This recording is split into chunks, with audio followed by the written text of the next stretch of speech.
So let's get right into it. Something pretty wild happened back in March 2026. A TV sequel called Only Friends Dream On premiered, and it didn't just air, it basically detonated online.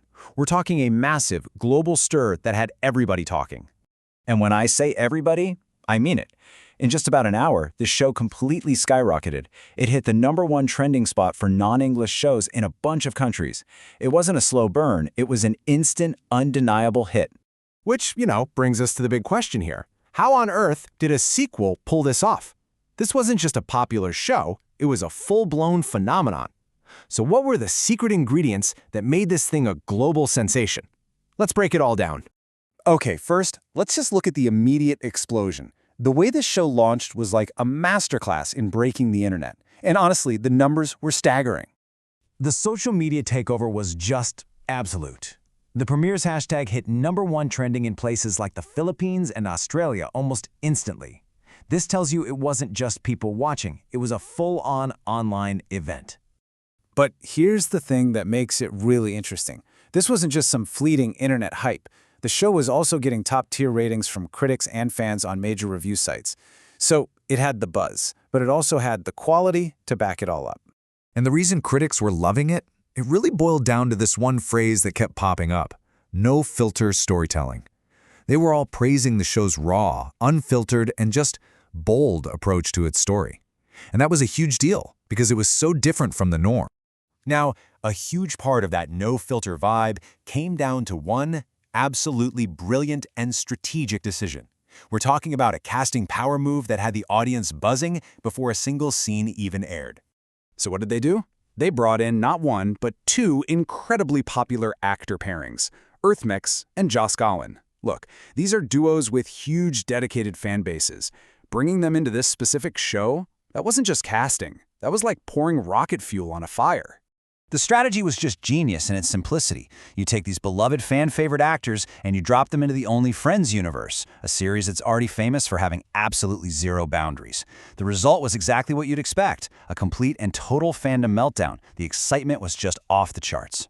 But here's the kicker. It wasn't just about seeing familiar faces. The real magic was watching these actors step way outside of their usual roles to play these incredibly complex, morally gray characters.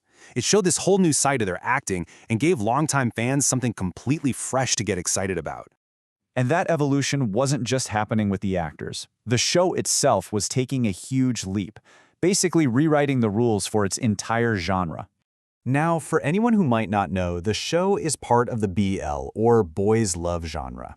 It's a genre that traditionally focuses on romantic stories between male characters, but what Only Friends did was take all the usual expectations of that genre and just flip them upside down. And here's that shift in a nutshell. For a long time, a lot of shows in this space were known for being kinda sweet, almost fluffy in a way. Only Friends Dream On basically took that playbook and threw it out the window. It traded all of that for gritty, intense, and way more realistic stories about modern relationships, mess and all. All right, so let's get to the final piece of the puzzle, and it's a big one. It's this powerful, almost symbiotic relationship between the show's chaotic themes and its super engaged online fan community. It's really important to start with this quote, because it basically became the fandom's mantra. Even though the drama on screen was completely wild, the community always made a point to talk about it responsibly. And this gets to the heart of what they called the chaos culture. You had fans diving in, dissecting every red flag character, and celebrating all the crazy drama. But, and this is the crucial part, they did it all while promoting positive fan spaces, showing respect for the actors, and constantly reminding everyone to separate the intense fiction from real life. It's this really fascinating, healthy balance.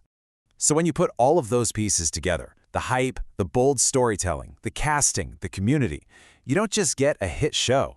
You pretty much get a blueprint for how to create a viral sensation in today's world. And here is that blueprint laid out. It's surprisingly simple. First, strategic casting. Don't just hire stars, hire actors that will challenge and excite your core audience. Second, you have to be brave enough to evolve the genre. Move past the safe stuff and give people something real and gritty. And finally, and this might be the most important step, you have to cultivate a smart, engaged community that can handle that chaos. Which really brings us to the final thought here. The success of Only Friends Dream On isn't just a one-off. It's a model. It proves that audiences are starving for more complex stories, and it shows that a strong, positive fan community can be a creator's single greatest asset. So the real question it leaves us with is, how is this blueprint going to change the TV we all watch next?